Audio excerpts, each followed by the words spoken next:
पिछले क्लास में बेटा जो हमने पढ़ाया था आप सब लोगों को, वो आप सब लोगों ने नोट से देखा, पढ़ा था? कोई डाउट आया कहीं पर? कहीं कोई डाउट हो तो आप पूछ सकते हैं, मैं आगे बढ़ता हूँ। आज आपने ज्वाइन किया बेटा कब? आज मेरा अभी एक ही लेक्चर हुआ है, वैसे तो दो लेक्चर हुए हैं। पहला जस्ट इंट्रोडक्टरी था, तो आप यहाँ पे रूम नंबर 103 में जाके, वो गोकुल जी होंगे, उनसे वीडियो लेक्चर मेरा ले लेना। ले लिया आपने? आ गया होगा, हाँ आ ही गया होगा वैसे तो। ठीक है, और उसको आप देखिएगा, कोई दिक्कत हो तो आप मेरे को शाम के वक्त यहाँ पे मेरे यहाँ आस पास आके मिलेगा। तो इसमें मैं बात कर रहा था एक्सचेंज एनर्जी की पिछले क्लास में, है ना? तो उसी में थोड़ा सा पार्ट और मुझे बताना है, so I will explain this one. हम बात कर रहे थे हुंस रूल, ठीक है ना? तो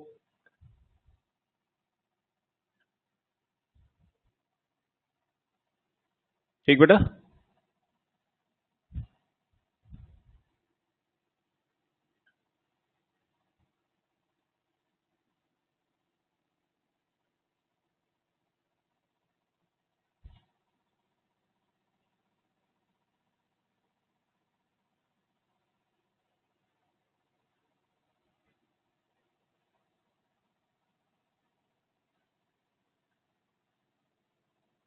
ठीक। तो अकॉर्डिंग टू हुंस रूल, मैंने बताया था कि किसी सबसेल के सभी डिजेनरेट ऑर्बिटल्स पहले सिंगल इलेक्ट्रॉन से फिल्ड होते हैं in parallel spin and pairing will then start. Clear? तो इस रेस्पेक्ट में ये वाला कॉन्फ़िगरेशन गलत होगा, ठीक है ना? ये वाला सही होगा और ये वाला सही है। ये बेटा गलत है। अच्छा, गलत इसलिए है, जैसा कि मैंने आपको बताया था कि electrons of degenerate orbitals, electrons of degenerate orbital exchange their position in order to stabilize themselves, because it will reduce electronic repulsion among themselves as well as uh, increase nuclear force of attraction from the nucleus। दोनों के साथ ऐसा होगा, है ना? ये गलत होगा। अच्छा, इसीलिए अक्सर इसको कहा जाता है हुंस rule of maximum spin multiplicity. तो मल्टीप्लिसिटी हम कहेंगे इसकी मैक्सिमम है, इसकी मैक्सिमम मल्टीप्लिसिटी इसकी लोअर है। मल्टीप्लिसिटी का मतलब हुआ कि जितना ज्यादा एक्सचेंजेस होंगे, जैसे आप ऑर्गेनिक केमिस्ट्री में क्या पढ़ते हैं कि ये स्ट्रक्चर है, ये इंटरमीडिएट बना, इस रिएक्शन का अगर ये इंटरमीडिएट बनाते हैं तो इसके 4 रेजोनेटिंग स्ट्रक्चर बनते हैं। इसी रिएक्शन का अगर हम ये इंटरमीडिएट बनाएंगे तो यहां पर सिर्फ 2 ही रेजोनेटिंग स्ट्रक्चर बनाते हैं, तो आप कौन सा बनाते हो? 4 वाला। ठीक है ना? वैसे यहां पे भी है कि मैक्सिमम मल्टीप्लिसिटी जितनी ज्यादा होगी उसकी स्टेबिलिटी ज्यादा होगी। तो जैसे मान लिया स्पिन मल्टीप्लिसिटी का फॉर्मूला क्या होता है, आपने पढ़ा होगा। Spin multiplicity is equal to 2s plus 1, है ना? यही होता है ना बेटा? अच्छा, जहां पे 2s क्या है, s क्या है? स्पिन, ठीक है ना? स्पिन क्वांटम नंबर उनका, जैसे मान लिया हम इनकी ले लें अगर स्पिन, तो हम लोग क्या लेंगे यहाँ पे? प्लस हाफ ले लेंगे। तो इसका मैग्नीट्यूड कितना आ जाएगा? 5/2 इंटू 2 यानी 6 आ जाएगा। तो फॉर दिस यानी इसका क्या हो गया? स्पिन मल्टीप्लिसिटी इसका भी कितना आएगा? 6 आ जाएगा, 6। इसका स्पिन मल्टीप्लिसिटी कितना आ जाएगा? बोलो। अगेन 6। माइनस मत लेना बेटा, ठीक है ना? माइनस नहीं लेना, इसीलिए मैंने हमें बताया, क्योंकि ठीक है अपोजिट स्पिन है तो आर्बिट्री आप प्लस हाफ लीजिए माइनस हाफ लीजिए, because while taking plus half multiplicity value will be maximum, और यहां पे सभी क्या है? पैरेलल स्पिन में, ठीक है ना? इसका एक और यूज बहुत अच्छा है, जैसे आप सभी लोगों ने क्रिस्टल फील्ड थ्योरी पढ़ा होगा। मान लिया बेटा Eg ऑर्बिटल्स है और ये T2G ऑर्बिटल्स है, T2G। जैसे मान लिया हमने एक की ऑर्बिटल्स थे, ये इलेक्ट्रॉन बेटा यहां पर है। ओके, हम इलेक्ट्रॉन को एक्साइट कराते हैं। तो अब इलेक्ट्रॉन को एक्साइट कराने में हमारे दिमाग में दो बातें आ रही हैं। मैं इसको एक्साइट कराऊं या इस वाले अपोजिट स्पिन वाले को एक्साइट कराऊं? तो आप किसको, आपका अपोजिट स्पिन, इसको हम एक्साइट कराएंगे। जब ऊपर जाएगा Eg में तो इसकी स्पिन कैसी होगी, ऐसे आ जाएगी। ठीक है ना। एक तरीका मैं इसको यहां बना दूं, एक अगला तरीका कि मैं इसको ऐसे बना दूं। तो जानते हो हम लोग क्या करते हैं जब इसको एक्साइट कराते हैं? देखिए मान ली इसने रेडिएशन लिया, रेडिएशन लेने के बाद ये आ गया यहां पर Eg और ये आ गया यहां पे T2G, 1 2 3 एंड दिस वन, ऐसे आएगा। ऐसे क्यों आया?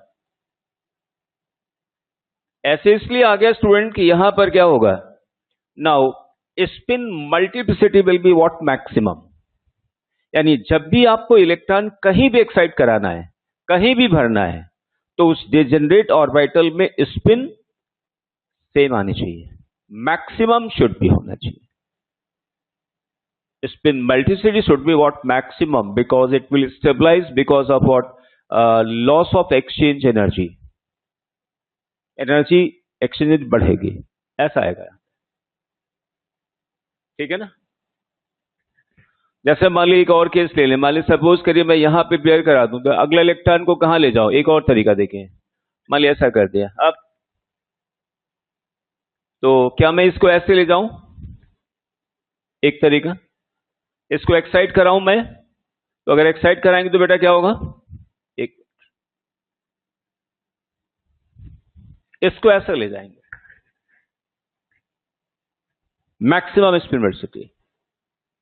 ठीक है ना। ये यहां पर वो इलेक्ट्रॉन्स जो सेम स्पिन में है, मैक्सिमम है, उसके रिस्पेक्ट में हमने यहां पे स्क्वायर किया है। ठीक है ना। अगला आएगा तो इसी पैरेलल स्पिन में हम रखेंगे। ठीक है। अच्छा, इसके बाद स्टूडेंट्स जैसा मान लिया एक और चीज, जैसे सपोज करिए 1 2 3 4 है ना, ये आ गया यहां पे, ये लिख दिया। मान ली इसकी एक्सचेंज एनर्जी हमें बतानी है। अच्छा, इसकी एक्सचेंज एनर्जी बेटा कितनी आ जाएगी? देखो एक तरीका है कि देखिए हम एक सिंपल वे में चलते हैं, इसका एक्सचेंज इसके साथ होगा,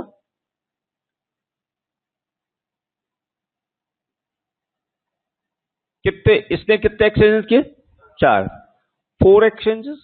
ये वाला कितना करेगा ना, 3, ये वाला 1, कितना आ गया फिर 10, बोलो 10 एक्सचेंजेस में।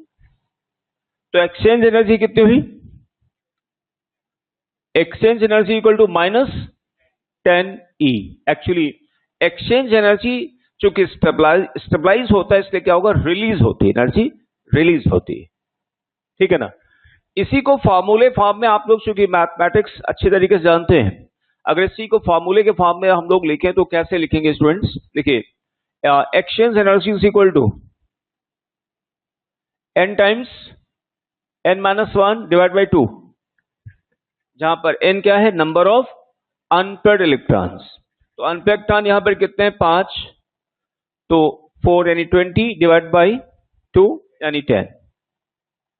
ठीक है ना, माइनस दिस 1। अच्छा, अगर मान लिया P में हम ले लें तो कितना आ जाएगा, 3 इंटू 6, 6 डिवाइड बाई 2 यानी 3, -3 आ जाएगा, and so on. Okay, F में अगर जाए तो मतलब F में हाफ फील्ड है तो 7 इंटू 6 कितना आ गया, 42 डिवाइड बाई 2 यानी कितना आ गया, 21, -21 एंड सो ऑन। और ये बात करते स्टूडेंट्स यहां पर इस वाले केस में स्टूडेंट्स इलेक्ट्रॉन पेयर कर रहे हैं, तो एक टर्म आप लोगों ने पढ़ा होगा, mean pairing energy of electron, mean pairing energy of electron It is represented by P, capital P. तो ये एंडोथर्मिक होता है या एक्सोथर्मिक होता है? ये बच्चों, मीन पेयरिंग एनर्जी बेटा एंडोथर्मिक होगा या एक्सोथर्मिक होगा? ये थोड़ा आप लोग बताइए मुझे.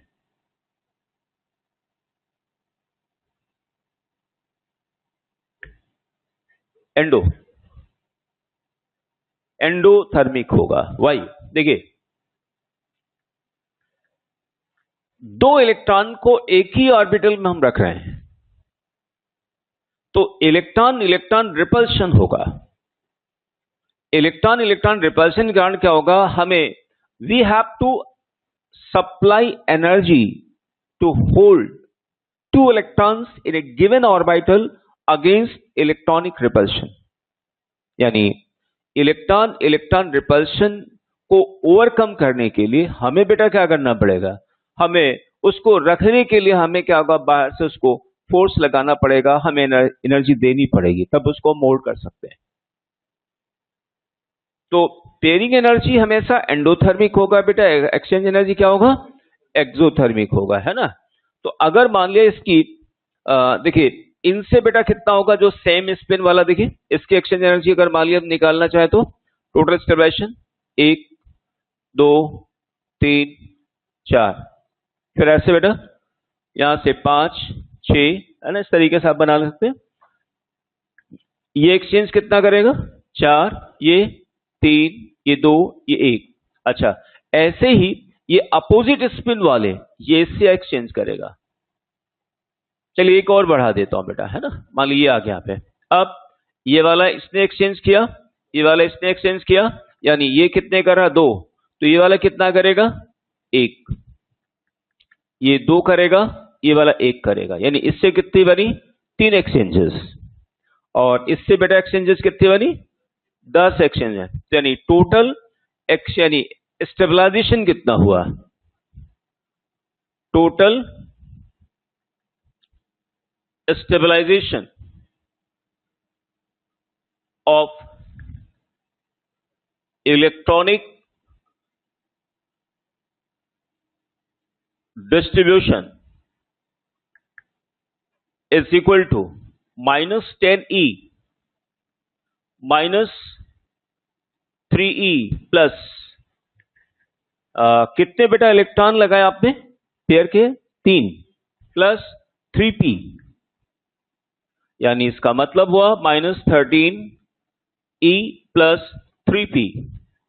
यानी मीन पेयरिंग एनर्जी P क्या है? It is energy required to pair an electron with an orbital. ठीक है बेटा.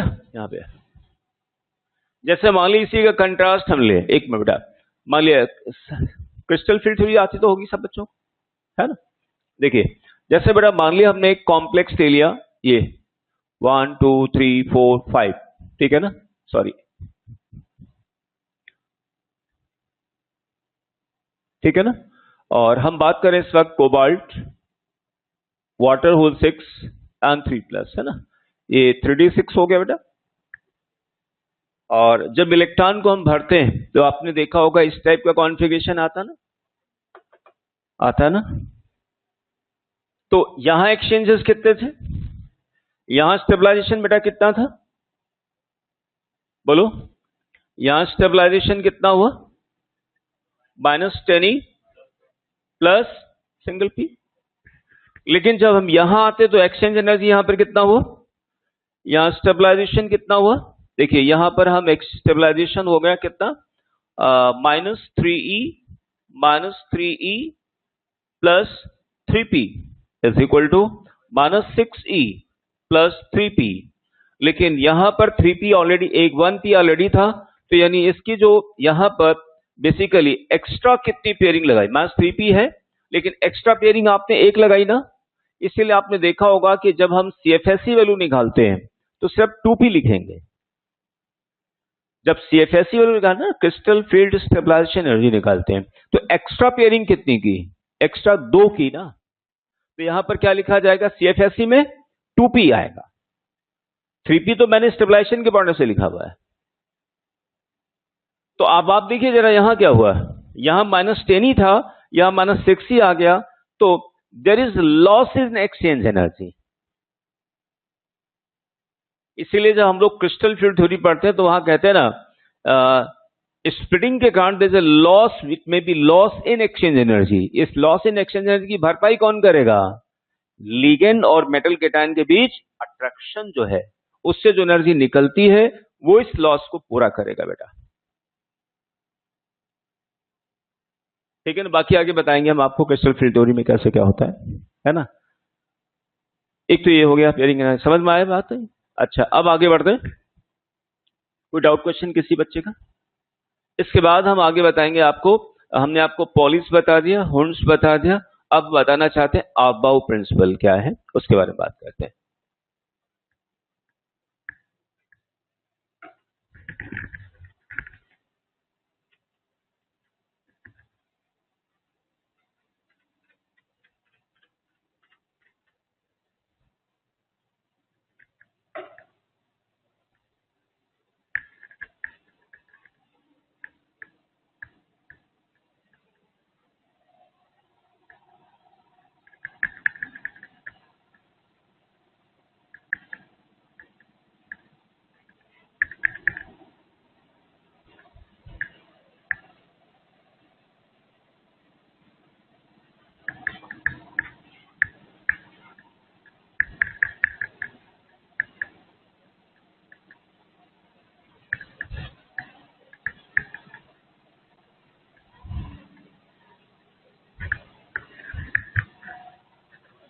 नेक्स्ट इज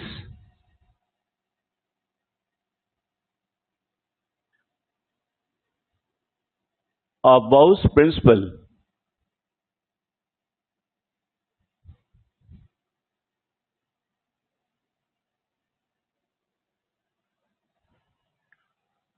बड़ा इन्होंने कहा है कि electrons are filled into various orbitals of increasing energy level of subshells, यानी इंक्रीजिंग एनर्जी ऑर्डर में अगर हम जब सबशेल्स को रखेंगे तो इलेक्ट्रॉन्स क्या होगा, जो सबसे लोअर एनर्जी लेवल का बेटा सबशेल होगा उसमें पहले इलेक्ट्रॉन फिल करेगा, लोअर सब एनर्जी लेवल वाले में के ऑर्बिटल में इलेक्ट्रॉन सबसे पहले एंटर करेगा। एक तो ये बात हो गई। दूसरी बात ये इन्होंने बताया कि अब हम कैसे पता लगाएंगे कि कौन सा सबसेल लोअर एनर्जी लेवल का है। उसके लिए इन्होंने बेटा ये बताया कि n+L, जिस सबसेल का n+L लोअर होगा उसकी एनर्जी लेवल लोअर होगी। हालांकि आगे चल के शायद अगले क्लास में मैं आपको बताऊंगा, हो सकता है आज ही मैं स्टार्ट कर दूं, कि n+L value higher atomic number में थोड़ा सा फेल होने लगता है, स्पेशली लैंथेनाइड और एक्टिनाइड्स में। साथ ही साथ सेकंड थर्ड ट्रांजिशन सीरीज में, second third and fourth transition series में भी कहीं कहीं दिक्कत आती है। जैसे पैलेडियम का एग्जांपल आ जाएगा, नायोबियम से थोड़ा सा हुजूर हो जाता है वहां पे, है ना। थर्ड ट्रांजिशन सीरीज में जैसे प्लेटिनम का केस आ जाता है। ये सब बातें आगे हम करेंगे।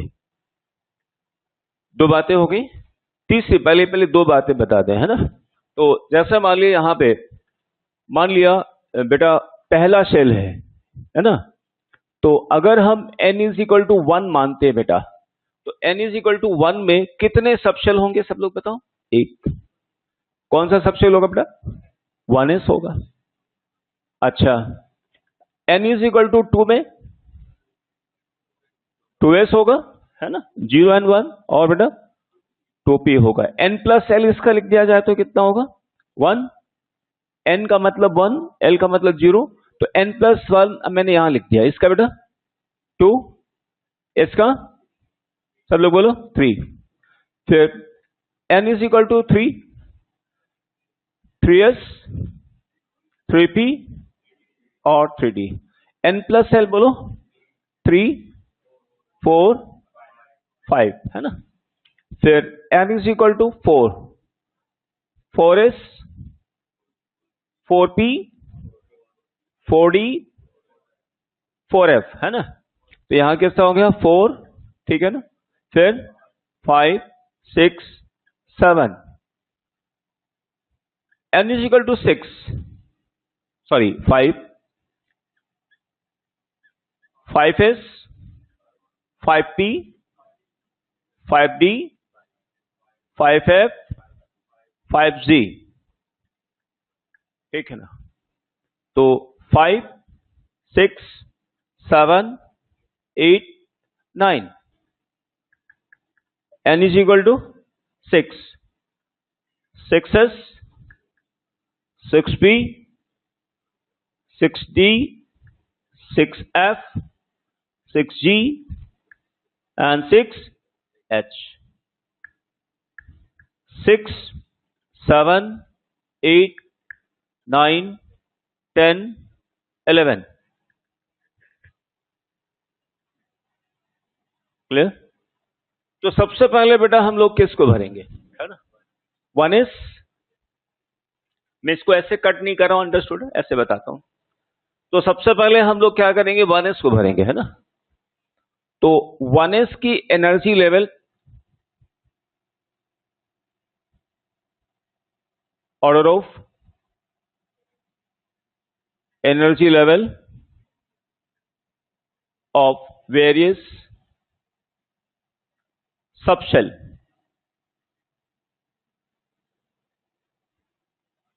वन एस, देन 2s है ना।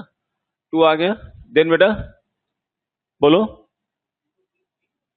2s के बाद 2p, 2p के बाद, अच्छा अब देखिए जैसे मान लिया बेटा यहां पर क्या हो रहा है, दोनों की n प्लस, अगर मान लिया दो ऐसे सबशेल है जिनकी n plus L value same है, तो ऐसे केस में हम क्या करते हैं, जिसका प्रिंसिपल क्वांटम नंबर लोअर हो, है ना, जिसका प्रिंसिपल क्वांटम नंबर लोअर होगा उसको भरते पहले।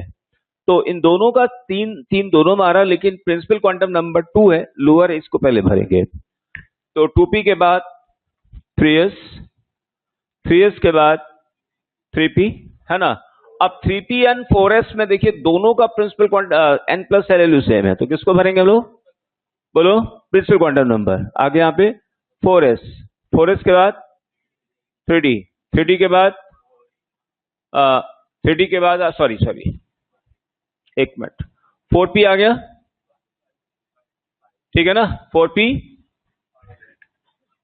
4p आ गया।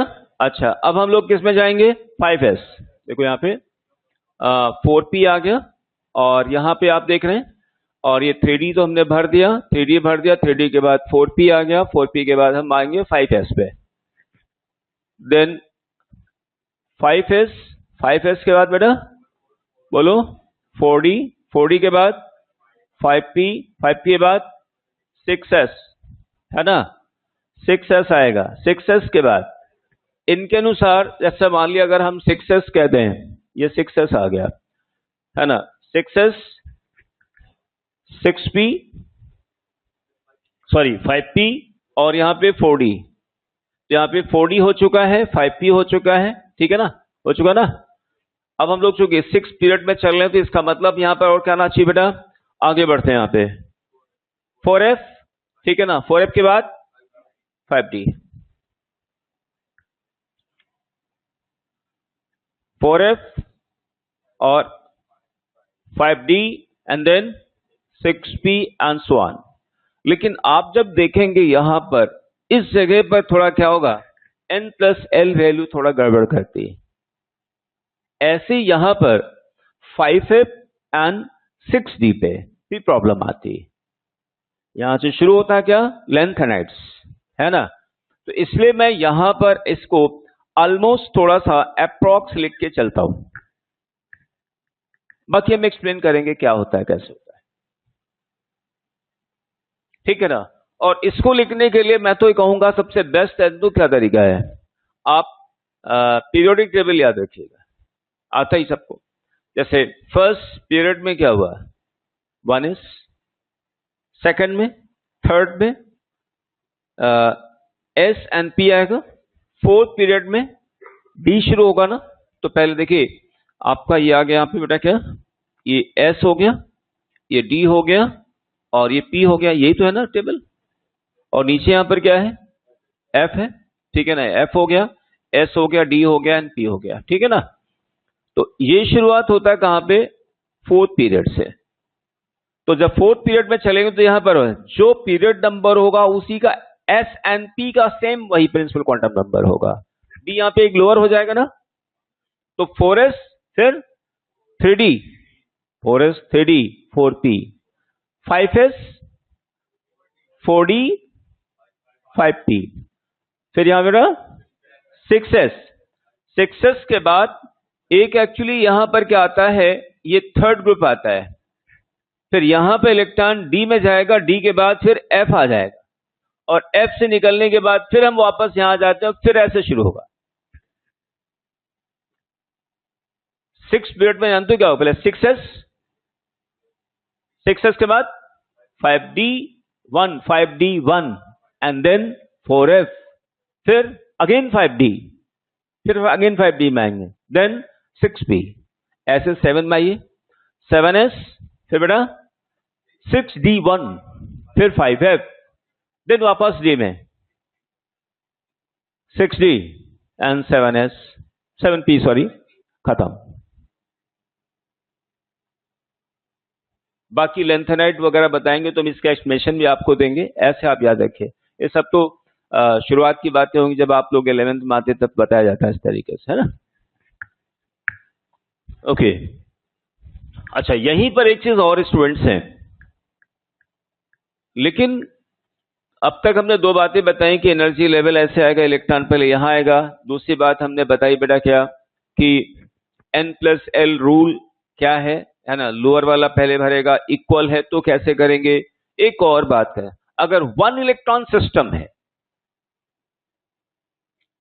अगर मान लिया किसी बेटा एटम में एक इलेक्ट्रॉन है, तो हाइड्रोजन जैसा है, तो वहां पर जानते हो क्या होगा, वहां पर है ना, for 1 electron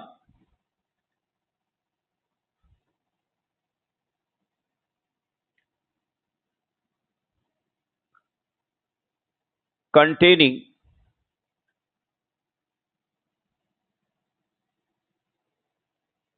atomic species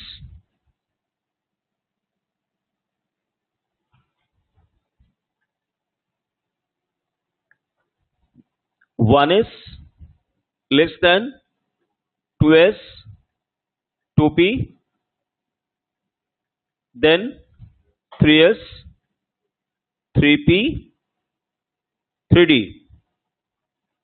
then 4s 4p 4d 4f and so on। तो 1 इलेक्ट्रॉन सिस्टम के लिए जो अबव प्रिंसिपल है वो सिर्फ प्रिंसिपल क्वांटम नंबर बेस्ड होगा, समझ गए ना। ये ऐसा क्यों हो गया बेटा, ऐसा क्यों हो गया कि थर्ड सेल में इनकी सबकी एनर्जी लेवल बराबर है, जबकि मल्टी इलेक्ट्रॉन सिस्टम में ऐसा नहीं है। ऐसा होगा ये फॉर मल्टी इलेक्ट्रॉन सिस्टम, ये for single electron system, single और मल्टी। ऐसा चेंज क्यों आया, आप लोग जरा सोचिए। बाइनहाल इसका आंसर मैंने आपको बताया है पिछले क्लास में। हाँ बोलो बेटा, क्या बेटा, हाँ बिल्कुल सही है, थोड़ा और बढ़िया बताइए आप। अब बिल्कुल सही आपका आंसर है, क्लोज टू राइट, बिल्कुल रियल आंसर में आप जा रहे हैं। देखिए आपको याद होगा पिछले क्लास में जब मैं आपको मैग्नेटिक क्वांटम नंबर बता रहा था, तो हमने क्या कहा था कि जैसे मान लिया एक सेल है, उसमें कई इलेक्ट्रॉन हैं और एक इलेक्ट्रॉन में orbital as well as spin motion, तो हर इलेक्ट्रॉन एक टाइनी मैग्नेट है, वो अपना मैग्नेटिक फील्ड क्रिएट करेगा। उसी सेल में रहने वाले दूसरे इलेक्ट्रॉन भी क्या कर रहे हैं, वो भी टाइनी मैग्नेट है। तो एक इलेक्ट्रॉन का मैग्नेटिक फील्ड दूसरे इलेक्ट्रॉन के मैग्नेटिक फील्ड को क्या करेगा, इंटरैक्ट करेगा। तो एक ही सेल में रहने वाले इलेक्ट्रॉन अपने आप को क्या करते हैं, ओरिएंट कर लेते हैं, है ना, वो अपने स्पेसिफिक ओरिएंटेशन में चले जाते हैं, ठीक है ना। और जिस ओरिएंटेशन में जाएंगे उसका एक शेप अलग होगा जिसमें वो मिनिमम रिपल्शन एक्सपीरियंस कर रहा हो, और यहीं से बन जाता है क्या, आपको बताया था ना, सबशेल। सबशेल के अंदर विदिन क्या, विदिन सबशेल के अंदर क्या होगा, ओरिएंटेशन ऑर्बिटल्स हो गए, ठीक है ना।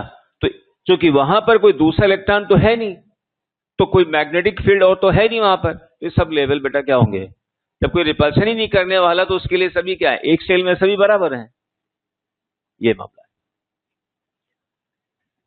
ठीक बेटा, इतनी बात हो गई। अब आगे हम बात करते हैं कॉन्फ़िगरेशन में, लेकिन कॉन्फ़िगरेशन से पहले हम बात करेंगे, एक आता टर्म बेटा हाफ फील्ड और फुल फील्ड की स्टेबिलिटी के बारे में हम बात करना चाहते हैं, वो क्यों और कैसे देखी जाती है।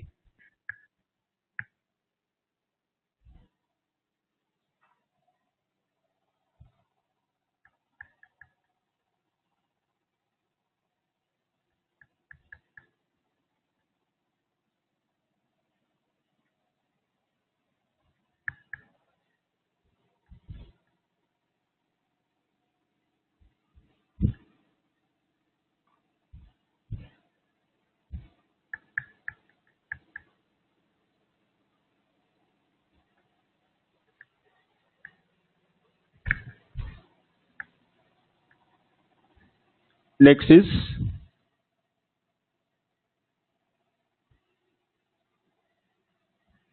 stability of half filled and full filled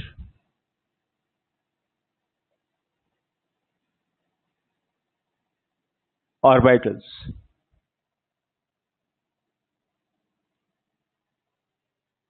ठीक है ना, half field and full field orbitals. जैसे हम लोग बेटा एक केस लेते हैं, यहाँ पे क्रोमियम का सबको याद है, वही एग्जांपल लेके मैं एक्सप्लेन करता हूं आपको। क्रोमियम एटॉमिक नंबर 24 है ना, क्रोमियम आएगा फर्स्ट ट्रांजिशन सीरीज में, यानी फोर्थ पीरियड में। तो फोर्थ पीरियड से पहले हम लोग क्या करें, थर्ड पीरियड का लास्ट, थर्ड पीरियड का नोबल गैस ले लें, है ना बेटा। तो थर्ड पीरियड का नोबल गैस क्या होगा, हीलियम, नियॉन एंड आर्गन, ठीक है ना।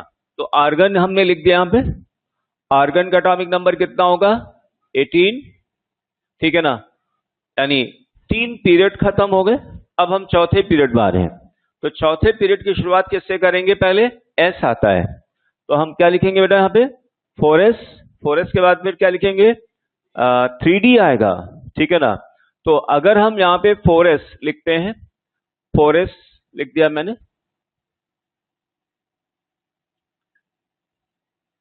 4s, और ये हमने 3d बना दिया, 1 2 3 4, ये 3d बना दिया, है ना। और देखिए अब तक यहाँ इलेक्ट्रॉन 20 हो गए, 4 इलेक्ट्रॉन यहां पर आ जाएंगे, है ना, 4 इलेक्ट्रॉन यहां पर आ गए। यानी इस समय अगर इसकी एक्सचेंज एनर्जी देखा जाए तो कितना होगा, डी की एक्सचेंज एनर्जी बेटा किससे एक्सचेंज करेगा, 3 2 और 1, यानी 6 माइनस 6 ही हो गया, है ना। यहाँ पे एक्सचेंज एनर्जी तो आएगी नहीं, क्या आएगी बेटा, यहाँ एक्सचेंज एनर्जी नहीं होगी, बस यहाँ पेयरिंग आएगी। तो स्टेबलाइजेशन बताइए आप लोग, टोटल स्टेबलाइजेशन एनर्जी कितनी आ गई बेटा, -6e प्लस एक हमने पेयरिंग दिया, एक हमने पेयरिंग दिया। अच्छा, अगर मान लिया एक इलेक्ट्रॉन यहां आ जाए तो क्या होगा, एक्सचेंज एनर्जी क्या होगी, बढ़ जाएगी, और पेयरिंग एनर्जी खत्म हो जाएगी। तो ये एंडोथर्मिक है और ये एक्सोथर्मिक है। तो अगर हम क्रोमियम को ऐसे लिख दें, क्रोमियम 24, आर्गन 18, 1 2 3 4 3d, और यहां पे हमने लिख दिया बेटा 4s, ठीक है ना। अब टोटल स्टेबलाइजेशन,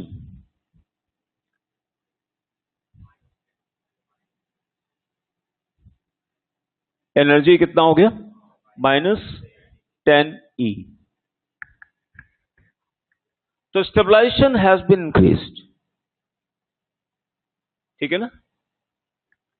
अच्छा, यहीं पर एक केस और लेते हैं बेटा, कार्बन का केस लेते हैं, है ना। कार्बन में 6C12, तो यहां क्या आ गया, 1s2 2s N2P।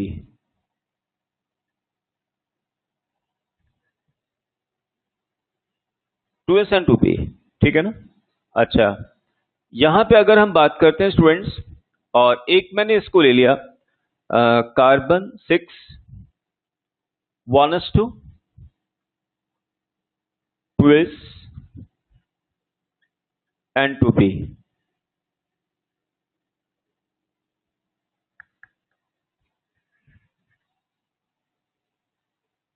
ठीक है ना, 2s N2P। अब देखिए, जो चीज हमने दोनों में अंतर क्या है, पहले उसके बारे में बात करते हैं बेटा, ठीक है ना। एक्चुअली अगर मैं कार्बन की बात करता हूं तो कार्बन में 2s N2P, इससे 2s का इलेक्ट्रॉन हमने माइग्रेट करा दिया 2p में, तो यहां हम लोग क्या कहेंगे स्टूडेंट्स, और ऐसे यहां पे भी एक्सचेंज एनर्जी बढ़ गई कि नहीं बढ़ गई। तो आप मुझे बताइए कि जैसे क्रोमियम, अच्छा एक पहले क्रोमियम पे बात खत्म कर लें, तो क्रोमियम का कौन सा कॉन्फ़िगरेशन बेस्ट होगा, लेफ्ट वाला राइट वाला बेटा, राइट वाला होगा ना। इसीलिए हम लोग कहते हैं half field is more stable, half field is more stable. अच्छा, यही चीज ऐसे मैंने कुछ कार्बन में भी किया, तो कार्बन का कौन सा स्टेबल कॉन्फ़िगरेशन होगा, लेफ्ट या राइट, लेफ्ट या राइट। हमेशा लिखते तो यही है हम लोग, क्यों, वो होगा ही नहीं होगा, ये नहीं है, ये नहीं है बेटा, इसमें ये माना जाएगा, ठीक है ना।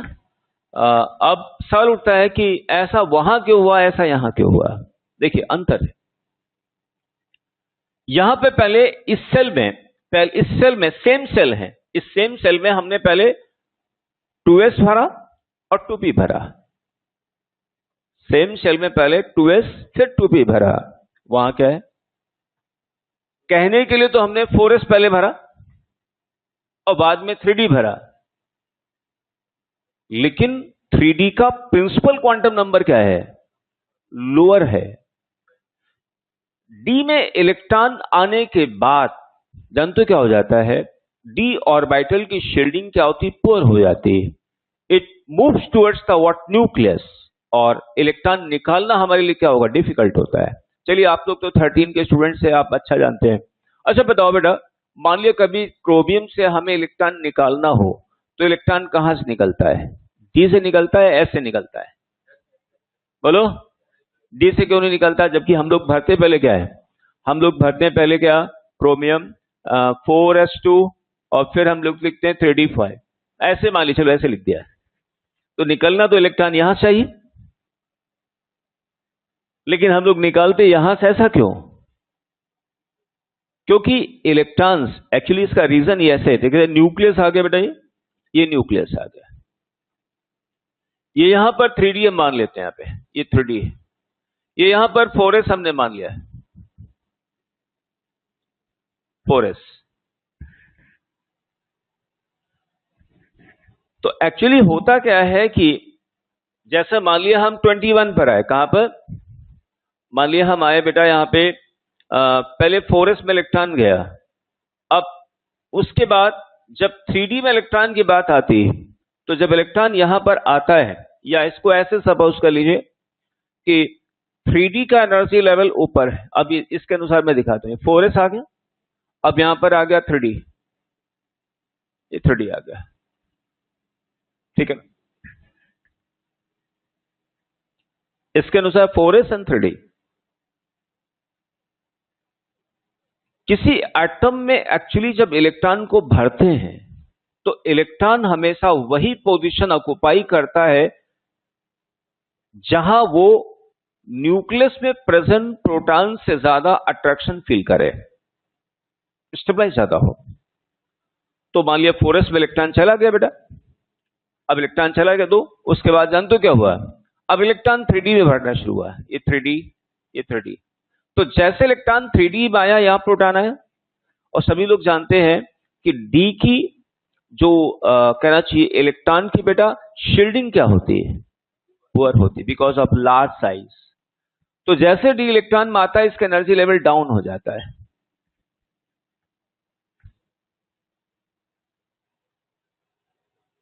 इलेक्ट्रॉन लेवल डाउन हो जाता है। तो अब उसके बाद में once we have filled the 3D, now 3D electron experiences more Z effective, इससे इलेक्ट्रॉन निकालना हमारे लिए बेटा डिफिकल्ट हो जाता है।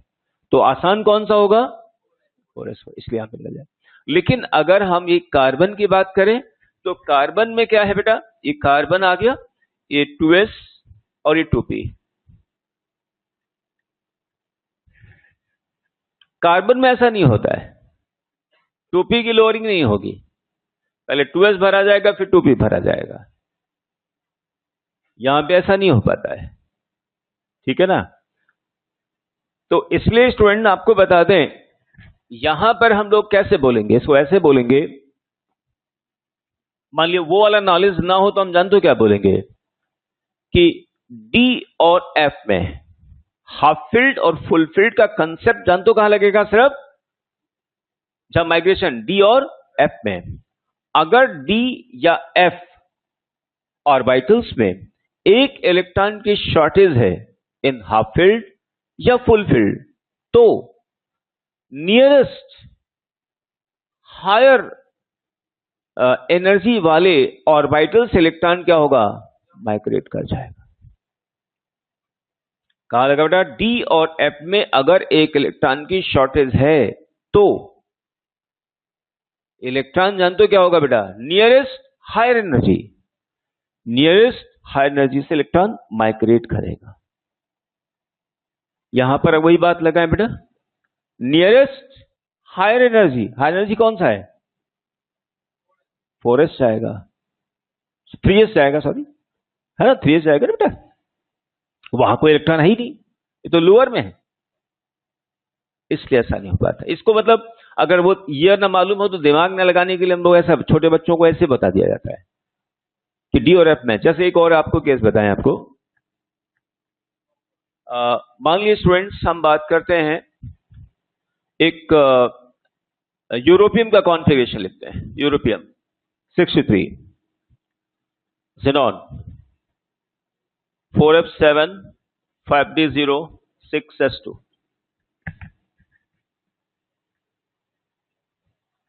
यूरोपियम आ गया। अब हम गैडोलिनियम में जाते हैं, gadolinium 64 xenon 4f7 5d1 6s2। तो इलेक्ट्रॉन यहां 4f में पेयर क्यों नहीं किया? जैसे मान लिया अगर बेटा हम क्रोमियम से मैग्नीज आए, मैग्नीज का एटॉमिक नंबर कितना है 25, तो अब यहां क्या हो गया, आर्गन, ठीक है ना, आर्गन यहां पर आ गया 18, और इसका कॉन्फ़िगरेशन मैग्नीज का बेटा क्या होगा 1 2 3 4 3d 5 4s2।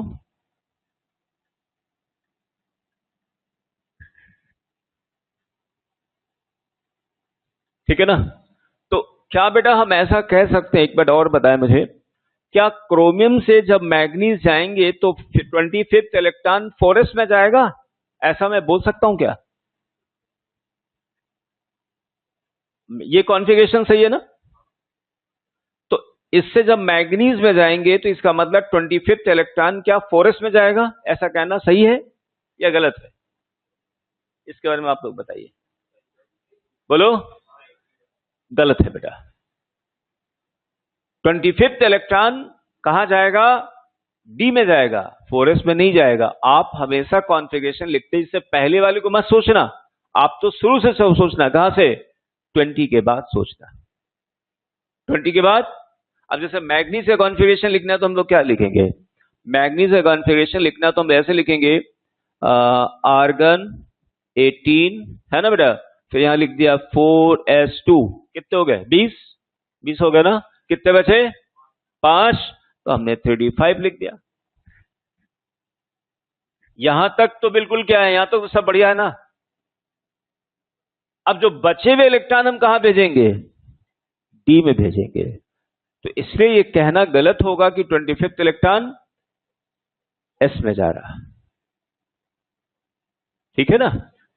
या इसको और सिंपल शब्दों में सोचो, जितने डी ब्लॉक के मेटल्स में लास्ट इलेक्ट्रॉन कहां जाएगा? डी में जाएगा। जितने एफ के उसमें लास्ट इलेक्ट्रॉन कहां जाए? एफ में जाएगा, थोरियम को छोड़कर। थोरियम में डी में जाता है,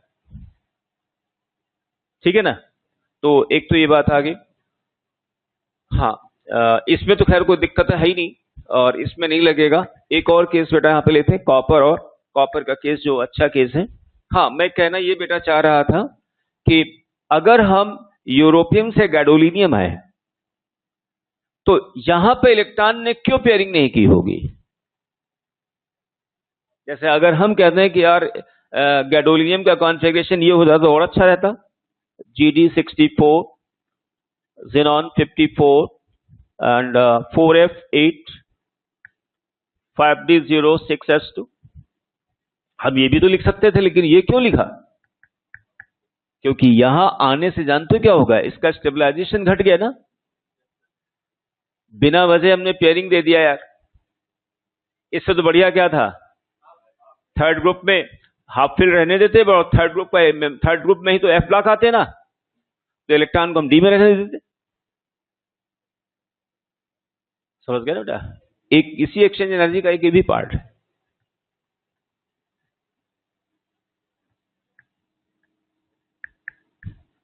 ओके, एक बेटा कॉपर में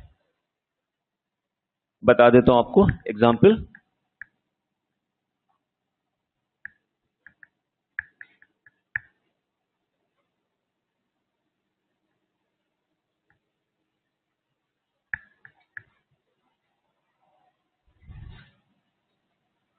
कॉपर, ये बेटा रॉन्ग होगा है ना, ये रॉन्ग होगा, ये सही है। कॉपर 29, आर्गन 18, 3D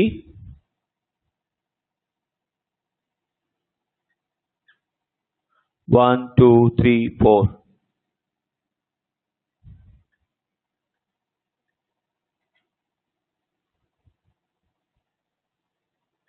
4s यहां पे। तो बेटा यहां माइग्रेशन करा दो, ठीक रहेगा ना? बोलिए। बिकॉज हाँ ना, there is shortage of 1 electron for fulfilled, और इलेक्ट्रॉन की अवेलेबिलिटी भी है नियरेस्ट हाई एनर्जी लेवल में। Electron will migrate here. अच्छा बेटा, इसका स्टेबलाइजेशन अगर हम देखें तो कितना होगा total stabilization energy?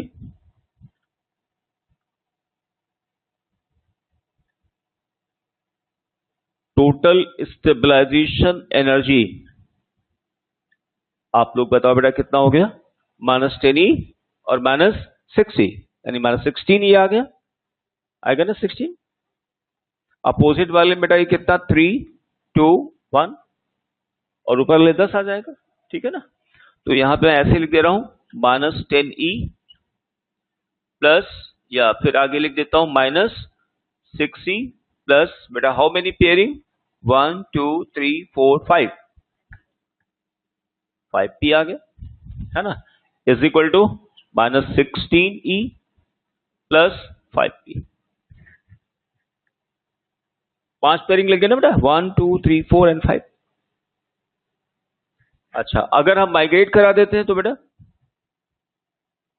Copper 29, argon 18, 1 2 3 4,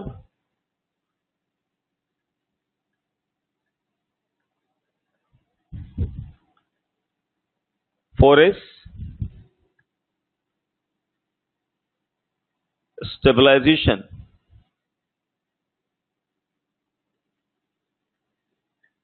energy minus 10e minus 10e plus 5p is equal to minus 20 plus 5p। अब बेटा देखिए यहाँ पे -20 जबकि यहाँ पे -16 है, यहाँ पे 5p। हालांकि पेयरिंग में कोई बहुत चेंज नहीं आया, पेयरिंग लगभग वही रही, लेकिन स्टेबलाइजेशन क्या हो गया, बढ़ गया। So obviously will follow that configuration. ठीक बेटा, ओके। अब इसके बाद तो ये कहाँ लागू होगा बेटा, हाफ फिल्ड और फुल फिल्ड में जब एक शॉर्टेज रहे तब लागू होगा, लेकिन कहां पर, डी और एफ में लगाना।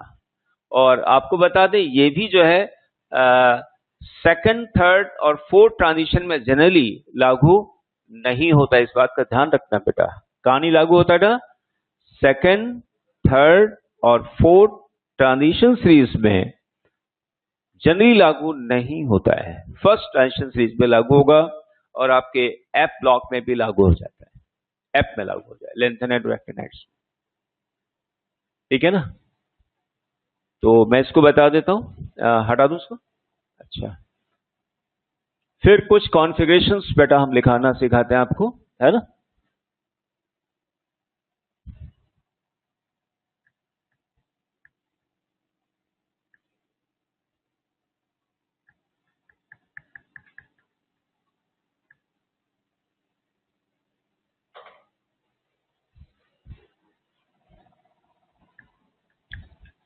स्टूडेंट नेक्स्ट क्लास में आप लोगों को, अभी जैसे हम लोग पढ़ा रहे हैं ना, अगले क्लास में ये पार्ट खत्म हो जाएगा तो हम फिर पीरियोडिक प्रॉपर्टीज में आ जाएंगे, पीरियोडिक टेबल में आएंगे, अगले क्लास से आ जाएंगे। नहीं, एक क्लास और लगेगी मुझे आपसे, हो सकता है नेक्स्ट क्लास में खत्म हो, चुकी हमें ऑर्बिटल्स के बारे में बताना है, तो वो 40 से 45 मिनट उसमें लगता है। तो नेक्स्ट क्लास से अभी लेंथेनाइट और एक्टिनाइट्स के मैं यही बता दूंगा आपको, लेंथेनाइट, एक्टिनाइट और प्लस ऑर्बिटल्स के बारे में बताना है। तो अगले क्लास से हम जहां तक शुरुआत कर देंगे, नहीं तो उसके अगले क्लास में आ जाएगा। कहने का मतलब है अगले क्लास से बाद हम डिस्कशन इसके बाद के लिए हम लोग रेडी हो जाएंगे। तो नेक्स्ट क्लास में आपको मिल जाएगा इस पर डीपीपी और शीट मिल जाएगी, ठीक है, डिस्कशन के लिए।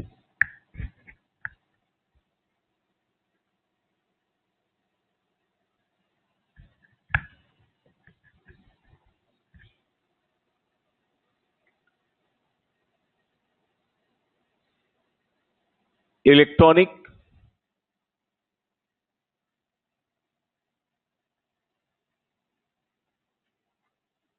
कॉन्फ़िगरेशन, वैसे आप लोग कर तो लोग इलेक्ट्रॉनिक, कोई दिक्कत तो नहीं है किसी को, है बेटा? कोई प्रैक्टिस करने की जरूरत तो नहीं है ना आपको? अच्छा, एक क्वेश्चन अपन लोग कर लेते हैं। आप एक क्वेश्चन बेटा करिए आप लोग, find out question, find out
18, यानी अब हमें 7 इलेक्ट्रॉन भरने हैं, है ना। इसके बाद क्या हो गया यहाँ पे, यानी थर्ड शेल कंप्लीट हो गई पूरी। अब हम फोर्थ में एंटर करते हैं। तो फोर्थ में पहले क्या लिखा जाएगा बेटा, आउटर हो गया, 4s हो गया, फिर यहाँ पे 35 हो गया। तो लास्ट इलेक्ट्रॉन कौन सा गया, 25th। तो 25th इलेक्ट्रॉन कहां पे गया बेटा, डी में गया, है ना। तो इस डी का हमें निकालना है ना। तो यहां पर n की वैल्यू कितनी होगी, प्रिंसिपल क्वांटम नंबर 3 हो गया बेटा इसका 3। फिर l की वैल्यू कितने आ गए यहाँ पे, वैसे होती तो यहाँ पर 0, 1 एंड 2 आएगा, लेकिन हम लेंगे यहाँ पर क्या, डी ले, डी की वैल्यू 2 आती तो हम l की वैल्यू 2 लेंगे, है ना। अच्छा, m की वैल्यू से क्या हो जाएंगी, -2, -1, 0, +1 एंड +2। इनमें से कोई एक हो सकती है, इनमें से कोई एक हो सकती है। मैं m की वैल्यू ये लिख सकता हूं, मैं ये भी लिख सकता हूं, मैं ऑप्शन में ये भी दिया, ये भी सही है बेटा, ये भी सही है, ये भी सही है ना। फिर s की वैल्यू क्या हो सकती है, +12 लिख सकते हैं, आप -12 भी लिख सकते हैं, डजंट मैटर। हो गया, ठीक है ना। ओके, अब एक और सवाल बेटा बना लीजिए आप लोग। हालांकि मैग्नीज आएगा ना, ये कौन सा आएगा, मैग्नीज आएगा बेटा। मैंने नाम नहीं लिया था इसका, है ना, क्योंकि अभी जस्ट मैंने स्टेशन में लिया। देखो बेटा, फाइंड आउट, हाँ बोलो बेटा, +2 भी ले सकते हैं आप, ये भी ले सकते हैं, नहीं नहीं कोई दिक्कत नहीं, कुछ भी। हमने मान लिया +2 आगे से ले लिया तो क्या दिक्कत है, क्योंकि सभी डिजेनरेट हैं। हाँ, सेम एनर्जी लेवल के, तो आप कुछ भी ले सकते हैं। मान लिया ऑप्शन में कहीं 0 लिखा हुआ तो आप इग्नोर थोड़ी करेंगे। मान लिया वही ऑप्शन नहीं बैठ रहा, आप 0 ले रहे हैं तो आप आएगा। आगे लिखें इसमें, find out all 4 quantum numbers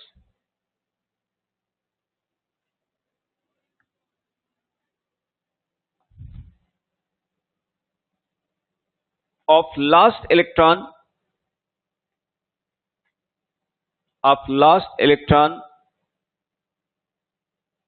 of an atom having atomic number 29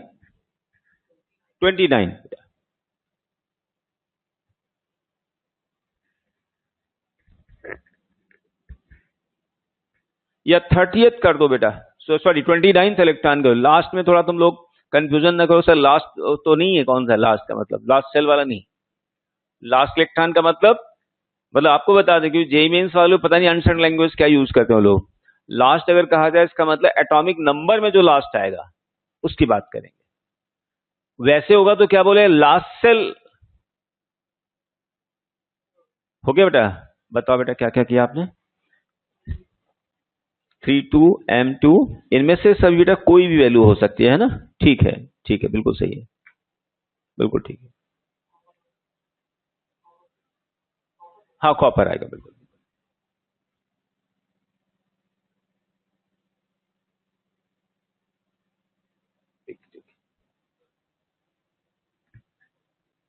देखिए बेटा, आपने क्या किया बेटा, यहाँ L लिखेगा, है ना, ठीक है ना, L3 ओके। M का क्या लिखा आपने, ठीक ठीक ठीक ठीक, S का ठीक है बेटा। बाकी तो सब लोगों ने सही किया होगा क्योंकि पिछली बार ठीक था आप लोगों का, ठीक है ना। तो M में से कोई भी वैल्यू यहाँ पर हो सकती है बेटा, है ना। तो 29th में बेसिकली यही होगा। मान लिया अगर हम 29 लिखते हैं तो यहाँ पर 3d10 4s1 आ गया, n=3, l=this1। m में से कोई वैल्यू आ सकती है, या इनमें से -12 भी लिख सकते हैं ऐसे, ठीक। ये जेईई मेंस का इस टाइप का क्वेश्चन आपने देखा होगा, पूछा जाता है, एक दो सब पेपर्स में आ जाता है इस टाइप का क्वेश्चन, ठीक बेटा। और अभी ऐसे क्वेश्चन कई मिलेंगे बेटा अपन को सिलेबस में, इसमें डीपी में। नेक्स्ट, अब हम वापस आ जाते हैं, यहाँ पे कुछ कॉन्फ़िगरेशन लिखाना सिखाते हैं। तो कॉन्फ़िगरेशन लिख लो, कोई दिक्कत तो नहीं। मैं चाहता हूं कि पीरियोडिक टेबल एक बार बता दूंगा ना, तो आपको कॉन्फ़िगरेशन लिखाना और क्या होगा, आसान हो जाएगा, ठीक है ना। कॉन्फ़िगरेशन पीरियोडिक टेबल से लिखना बहुत आसान है।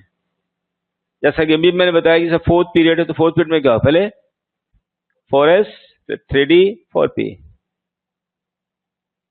सिक्स पीरियड में आया तो 6s फिर 5d 1 4f फिर वापस d में आ जाएंगे और फिर p में आएंगे।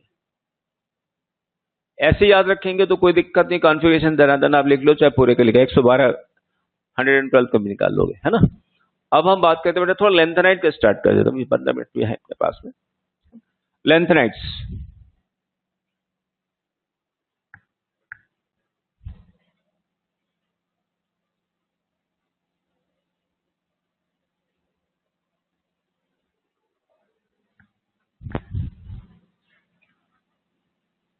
ऑफ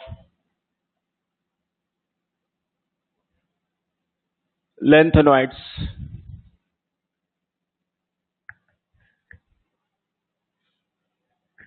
जैसे बेटा मान लिया एक लेंथेनम का कॉन्फ़िगरेशन लिखना है, लेंथेनम 57 है ना। लेंथेनम, एक minute, lanthanum, cerium, praseodymium, neodymium, promethium, samarium, europium, gadolinium, ठीक है ना, terbium, dysprosium, holmium, erbium, thulium, ytterbium, lutetium. तो 58, 59, 60, 61, 62, 63, 64, 65, 66, 67, 68, 69, 70 एंड 71, है ना बेटा। अच्छा, नियरेस्ट नोबल नंबर गैस कौन सी होगी, 54 वाली, जेनॉन लिख लेता हूं, है ना। तो हमने लिख दिया जेनॉन, जेनॉन 54।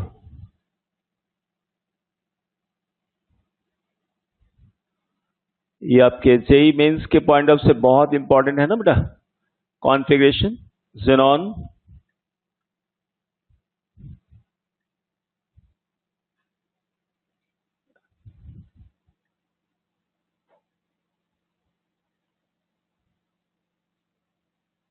जेनॉन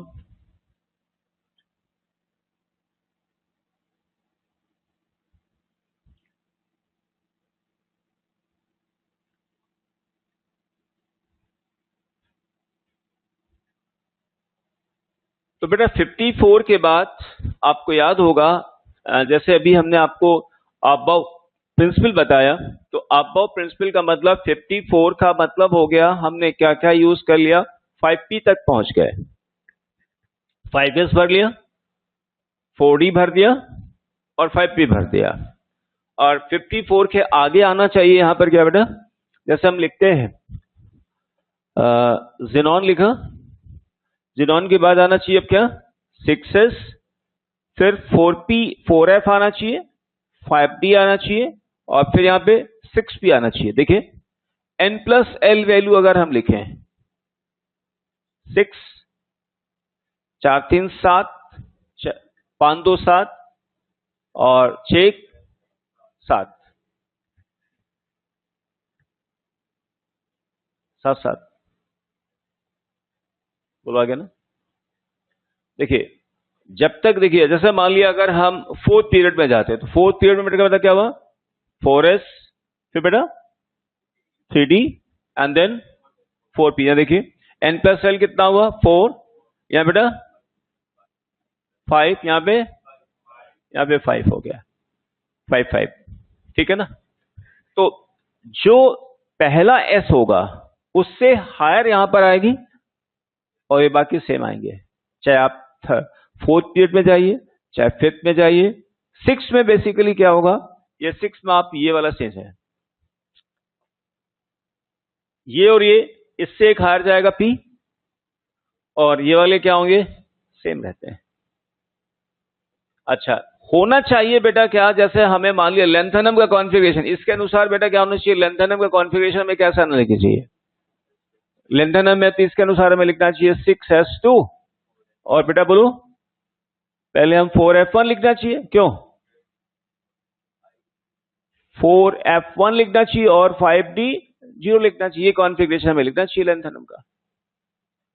और यहां पे क्या लिखना चाहिए 4f2, यहां पे 5d0, यहां पे 6, ये लिखना चाहिए। n+l के मुताबिक बोलो, ये तो है ना। इनकी n+l वैल्यू तीनों की सेम है, तो हमें पहले क्या लिखना चाहिए लोअर, ये भरना चाहिए, फिर हमें ये भरना चाहिए, फिर हमें ये भरना चाहिए। इतनी बात समझ में आई सब लोग। लेकिन यहां पर ये ट्रेंड फॉलो नहीं होता है, लेंथेनाइट्स में ये ट्रेंड फॉलो नहीं होता है। उसका रीजन मैं आपको समझाता हूं।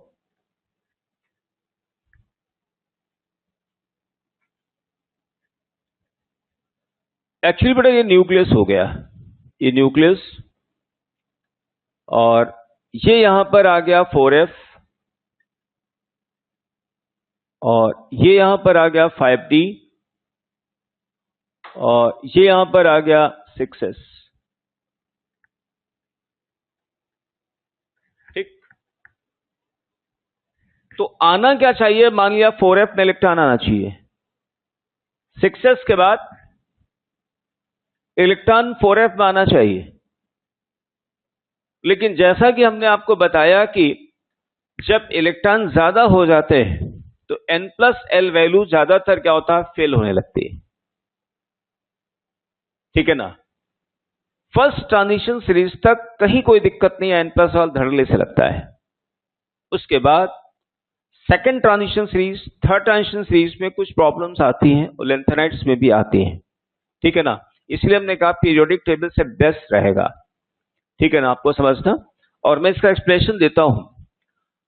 देखिए, हर इलेक्ट्रॉन चाहता है कि जब वो जाए, एटम के अंदर जाए, तो उसका स्टेबलाइजेशन ज्यादा से ज्यादा होना चाहिए। मान लीजिए 4f में आता है, तो बेटा ध्यान दीजिए यहां पे 4f का जो 4f के जो ऑर्बिटल्स हैं और d के जो ऑर्बिटल हैं, इनके शेप क्या हैं, इनके शेप अलग अलग, शेप अलग है। तो जब शेप इनके अलग अलग है, तो उसमें जब इलेक्ट्रॉन रहेगा तो अपने ऑर्बिटल में रहेगा ना। और एक और बात, इसमें 7 ऑर्बिटल है, और 7 ऑर्बिटल एक पेरिफेरल, एक मतलब एक सारी, एक पेरिफेरी इनकी क्या होगी, छोटी होगी ना। इनकी पेरिफेरी क्या है, ज्यादा है कि नहीं ज्यादा है, क्योंकि सेल का नंबर, प्रिंसिपल क्वांटम नंबर क्या हो गया 5, यहां कितना है 4, तो रेडियस इसकी क्या होगी, कम होगी।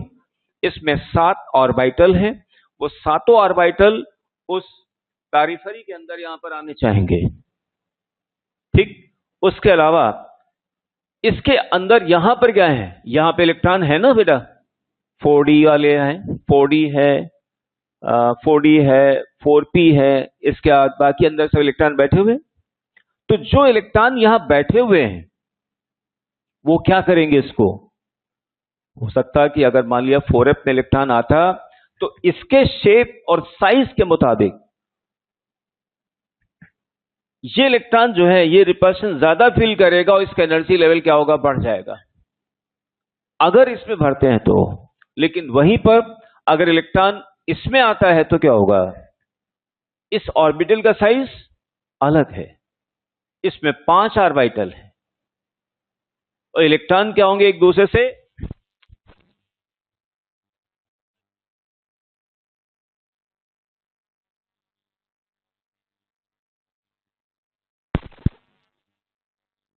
इलेक्ट्रॉन रिलैक्स कहां फील करेंगे, लार्ज रेडियस, 5 ऑर्बिटल, 5 ऑर्बिटल एक लार्ज रेडियस में अकोमोडेट करना, यहां पर क्या है स्मॉल रेडियस है, आपको 7 ऑर्बिटल को और प्लस इससे पहले यहां इलेक्ट्रॉन्स और बैठे हुए।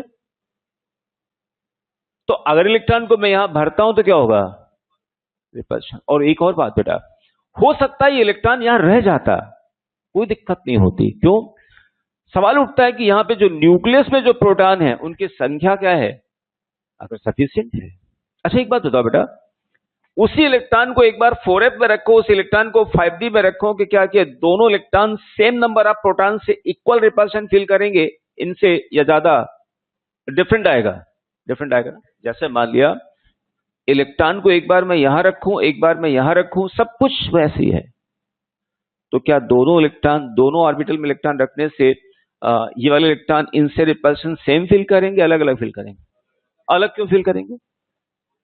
रेडियस n अलग है, उनके शेप अलग है, उनके साइज अलग है, ऑर्बिटल में नंबर अलग है। इन कारणों से क्या होगा कि अगर यहां आता है तो क्या होगा, रिपल्शन फील करने लगता है। किससे? यहां जो अंदर बैठे हुए इलेक्ट्रॉन। तो अगर यहां आता तो इलेक्ट्रॉन इसका लेवल क्या होगा, बढ़ जाएगा। लेकिन अगर वही इलेक्ट्रॉन जब यहां आता तो रिपल्शन कम फील करता है, और इनके बीच बहुत ज्यादा एनर्जी गैप नहीं होती है। इस इलेक्ट्रॉन कहां चला जाता, पहले 5d में आता है। अब मान लीजिए, देखो बेटा, अब 57 के बाद जब 58 में आए हैं, तो 58 में आने से क्या हुआ, समझना मेरी बात को, एक प्रोटॉन यहां बढ़ गया। अब जब प्रोटॉन बढ़ गया तो अभी हो सकता है क्या, जो प्रोटॉन जब बढ़ गया तो हो सकता है कि अब 4f में आने वाला इलेक्ट्रॉन क्या होगा, जो पहले यहां रिपल्शन फील किया करता था, क्योंकि यहां प्रोटॉन अब बढ़ गए, उस रिपल्शन को क्या कर सकता है, आने वाला जो इलेक्ट्रॉन जो आया, नया जो प्रोटॉन आया, वो क्या करेगा, उस रिपल्शन को ओवर बैलेंस कर लेगा। और अब इसके लिए ये ऑर्बिटल सुटेबल इसलिए होगा क्योंकि f ऑर्बिटल का साइज बड़ा है, क्योंकि ये इलेक्ट्रॉन यहां भी इलेक्ट्रॉन से रिपल्शन फील करेगा और इनसे भी फील करेगा। तो इसलिए अब 5d का लेवल थोड़ा क्या हुआ, हल्का सा लोअर हुआ। फिर जब प्रोटॉन यहां बढ़ने लगे तो वही इलेक्ट्रॉन, आने वाले इलेक्ट्रॉन क्या हो गए, 4f में ज्यादा अच्छा अपने आप को स्टेबलाइजेशन फील कर रहे हैं, क्योंकि यहां पर प्रोटॉन आ जाने से इसके बीच अट्रैक्शन क्या हो गया, बढ़ गया, और इनका साइज क्योंकि बड़ा ही है, तो अपने आप को रिपल्शन से बचने के लिए अपने आप को एडजस्ट कर सकते हैं उस लार्ज साइज ऑर्बिटल में। फिर और प्रोटॉन बढ़ा तो इसका एनर्जी लेवल क्या होगा, हालांकि ये भी कम होगा, ये भी कम होगा कि नहीं होगा। फिर ये भी हो सकता है कि अगर ये इलेक्ट्रॉन यहां आ जाए तो क्या होगा, एक्सचेंज एनर्जी बढ़ जाएगी। बोलिए, एक्सचेंज एनर्जी बढ़ जाएगी ना, एक्सचेंज एनर्जी बढ़ जाएगी तो स्टेबलाइजेशन क्या होगी, और बढ़ जाएगा। इसी कारण से जानते क्या होगा, यहां पे सबसे पहला इलेक्ट्रॉन यहां पर बेटा आता है 4f0 और 5d1, ये लंथनम का आता है। जो 57 इलेक्ट्रॉन है वो d में जाता है, 5d में जाता है, ना कि 4f में जाता है, बिकॉज ये अपने आप को यहां स्टेबलाइज बेटर फील करता है। क्यों स्टेबलाइज, क्योंकि यहां पे रिपल्शन इसको कम मिलता है। यहां आता तो हो सकता है रिपल्शन ज्यादा, लेकिन जैसे हम सीरियम में आते हैं, अब क्या हुआ, प्रोटॉन एक बढ़ गया, अब इलेक्ट्रॉन, इनकमिंग इलेक्ट्रॉन अपने आप को यहां पे बेटर फील करता है, कॉन्ट्रैक्शन। फिर और प्रोटॉन बढ़ा बेटा, अब प्रोटॉन बढ़ने से ज्यादा इनकी तो क्या होगा, इसकी एनर्जी लेवल क्या होगी, थोड़ी सी और कम हुई, इसकी भी कम हुई। तो अब ये इलेक्ट्रॉन अगर यहां माइग्रेट कर जाए तो क्या होगा, 4f में कितने इलेक्ट्रॉन हो जाएंगे, तीन हो जाएंगे। तीन हो जाने से क्या होगा, एक्सचेंज एनर्जी में बढ़ोतरी हो जाएगी। अभी क्यों नहीं हो पा रहा है, सीरियम में क्यों नहीं हो पाया, क्योंकि सीरियम में हो सकता है कि जब इलेक्ट्रॉन इधर माइग्रेट करे तो हो सकता है रिपल्शन उसको ज्यादा मिल जाए, इवन डिजेनरेट ऑर्बिटल में। देखिए, एक्सचेंज तो होते हैं, लेकिन एक्सचेंज के साथ साथ आपस में रिपल्शन भी तो रहते नहीं रहते हैं। लेकिन अगर मान ली इलेक्ट्रॉन यहां पे सीरियम में भी इलेक्ट्रॉन अगर यहां पर आ जाए, मान ली इलेक्ट्रॉन यहां पर आ जाए, तो हो सकता है कि यहां पर इलेक्ट्रॉनिक रिपल्शन ज्यादा हो, उतने प्रोटॉन नहीं है जो उसको क्या करें, एडजस्ट कर पाए। इसलिए यहां पे प्रोसोडायमियम में क्या होगा, 4f3 5d0 6s2। फिर नियोडायमियम में 4f4 5d0 6s2। फिर बेटा यहां पे 4f5 5d0 6s2। यहां पे बेटा 4f6 5d0 6s2। यहां पे 4f7 5d0 6s2, है ना। लेकिन अब जैसे 6d यहां पे बात करें तो ऐसा नहीं कि बेटा गैडोलिनियम में, यानी अगर हम आपसे बोले 64th इलेक्ट्रॉन कहां जाएगा, 4f या 5d में, 4f में जाएगा। हमें शुरुआत यहां से लेना है। देखिए गैडोलिनियम में 4f7, 5d1, 6s2। ऐसा मत सोचना, इससे सोचोगे तो ऐसा लगेगा डी में आ रहा है, जबकि आपको कहां सोचना है, ये आपका रेफरेंस लेवल हो गया। जैसे मान लिया हमें 70 का बताना है, मान लिया बेटा 70 बनाना है, एटरबियम, YB एटरबियम, ये हमने बना दिया। कितने हो गए बेटा अब तक, 57 हो गए ना, 57 हो गए ना। हमें कितने 70 पर आना है, कितना 13 और ऐड करना ना, तो हम 13 यहां पे ऐड कर देते हैं। सही है गलत, एक इलेक्ट्रॉन माइग्रेट कर जाएगा। अब आगे यहां पर क्या, 4f14, 5d0, 6s2। इसलिए लैंथेनाइड्स के लिए ये रेफरेंस जरूर ध्यान रखिएगा। और रेफरेंस को ध्यान में रखने के लिए मैं आपको फिर एक बार पीरियोडिक टेबल को आपको याद दिला देता हूं कि देखिए यहां पर सभी लोग जानते हैं कि जो लैंथेनाइड है बेटा वो किस ग्रुप में आता है, थर्ड ग्रुप में आता है। लैंथेनाइड्स, एक्टिनाइड्स थर्ड ग्रुप में है, ठीक है ना। तो देखो यहां पर आ गया, ये हम चल रहे हैं यहाँ पे 6 पीरियड में, ये मान लिया बेटा हम आगे यहाँ पे 6 पीरियड में, है ना। 6 पीरियड आ गया ना, 6 पीरियड। तो 6 में पहले क्या भरेंगे, 6s, तो वो 6s भर गया। 6s के बाद ये यहां पर आए 5d, 5d1 भर गया क्योंकि एक ही ग्रुप है बेटा। फिर इसके बाद यहां से फिर हम आएंगे 4f में, 4f भर दिया। 4f भरने के बाद फिर हम वापस कहां आएंगे, इस फोर्थ ग्रुप में आएंगे और फिर आगे चलेंगे। ठीक, ऐसे आप इसको लैंथेनाइड के लिए याद रखिएगा। और ये सीरीज आप जैसे भी चाहे वैसे याद कर सकते हैं, आप याद कर लीजिए, ठीक है ना। कितने बच्चों का ये सीरीज याद है, आपको याद है पूरी, वेरी गुड। इनको याद कर लीजिए बेटा जैसे भी है। वैसे बहुत लोग तो इस पे गाने, बहुत बाजार में गाने वाने बिकते रहते हैं इससे बने हुए, तो चाहे वैसे देख लीजिए या कोई यूट्यूब वगैरह जाइए, बता देंगे भाई कैसे से, है ना। तो अगले क्लास में हम आपको बताएंगे एक्टिनाइड्स का कॉन्फ़िगरेशन और ऑर्बिटल्स, ये बताते हुए पार्ट हो जाए खत्म। इसके बाद इसका डिस्कशन होगा इस पे, और हम पढ़ाएंगे नई पीरियोडिक प्रॉपर्टीज स्टार्ट करेंगे, ठीक है ना। ओके।